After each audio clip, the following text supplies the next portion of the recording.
Perkenalkan, nama saya Enel Orianto Gatorop, NPM 2001010119. Saya dari Prodi Pendidikan Guru Sekolah Dasar Universitas AKBP Nomensin Pematang Siantar. Di sini saya akan membuat video pembelajaran tentang hakikat dimensi pembelajaran.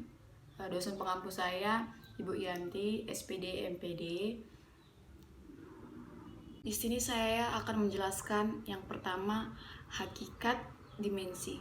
Model dimensi belajar merupakan metafora. Di sini saya akan menjelaskan tentang hakikat dimensi. Model dimensi belajar merupakan metafora tentang bagaimana otak bekerja selama belajar. Dimensi juga merupakan sebuah upaya untuk mengarahkan peserta didik sehingga terampil berkomunikasi dalam bahasa Indonesia, baik itu secara lisan maupun tulisan, serta baik dalam situasi formal maupun informal.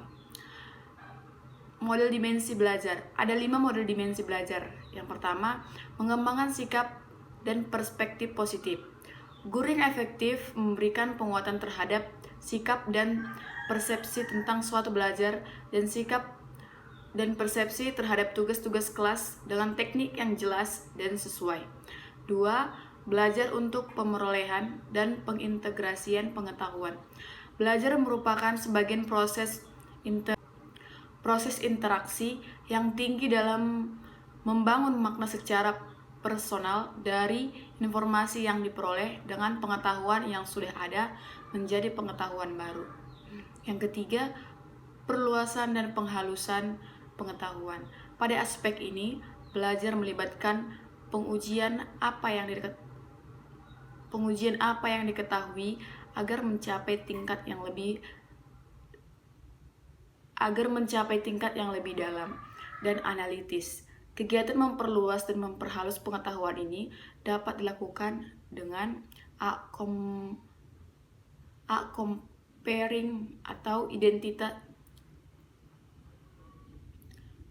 comparing atau identifikasi dan artikulasi hal-hal atau benda-benda yang mirip dan berbeda. B.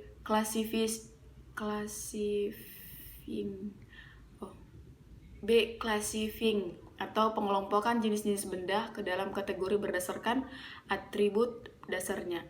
C. Inducing atau pendugaan prinsip-prinsip atau generalisasi yang belum diketahui dari observasi atau analisis. D. Deducing atau pendugaan kondisi yang belum ternyata. Deducing atau pendugaan kondisi yang belum ternyatakan dari prinsip-prinsip atau generalisasi tertentu.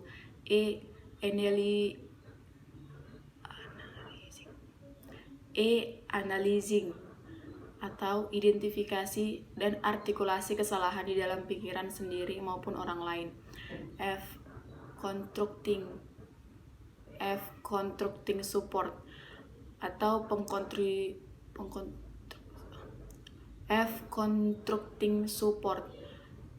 pengkonstruksian sistem dukungan kebenaran atau bukti untuk suatu pernyataan yang tegas. G. Abstracting atau identifikasi dan artikulasi tema penting atau pola umum suatu informasi. H. Analyzing perspektif, identifikasi dan artikulasi perspektif personal tentang berbagai macam isu. Cara lain bisa berupa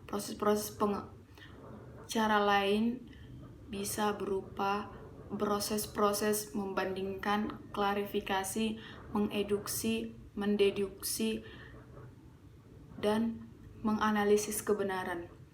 4. Belajar menggunakan pengetahuan secara bermakna.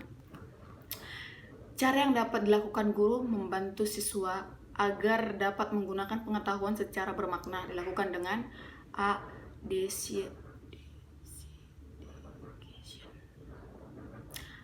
Decision making, yaitu proses menjawab pertanyaan seperti apa cara yang paling baik untuk, B. Investigation, yaitu proses pemerolehan jawaban seperti apa yang menjadi ciri khas dari. C. Experimental inquiry, yaitu proses memperoleh jawaban atas pertanyaan seperti bagaimana saya menjelaskan ini. D. Problem solving, yaitu menjawab pertanyaan bagaimana saya akan memecahkan masalah ini. E. Invention, yaitu proses penciptaan sesuatu untuk memenuhi kebutuhan menjawab pertanyaan seperti apa cara baru yang 5. Mengembangkan kebiasaan berpikir produktif dapat ditandai dengan A. Self-regulate thinking and learning, yakni kebiasaan mengetahui apa yang sedang dipikirkannya. Tindakan yang terencana, mengetahui sumber-sumber yang penting, sensitif terhadap umpan balik, dan evaluatif terhadap keefektifan tindakan. B. Critical thinking and learning, yaitu tindakan yang cermat, jelas, terbuka, bisa mengendalikan diri, sensitif terhadap tingkat pengetahuan. C.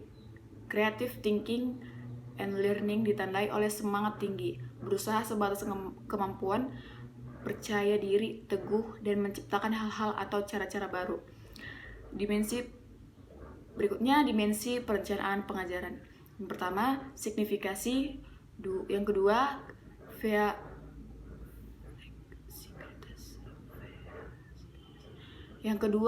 fleksibilitas. Yang ketiga, relevansi. Yang keempat, kepastian atau definitiveness.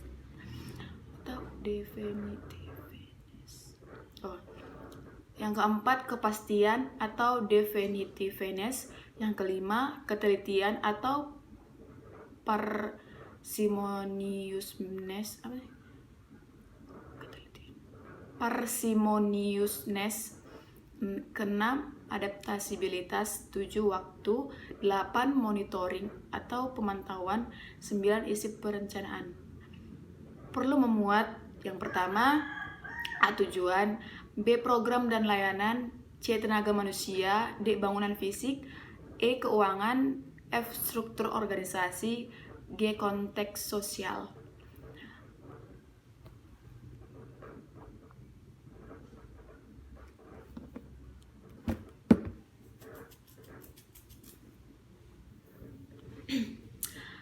Sekian hasil video pembelajaran saya. Jika ada yang kekurangan,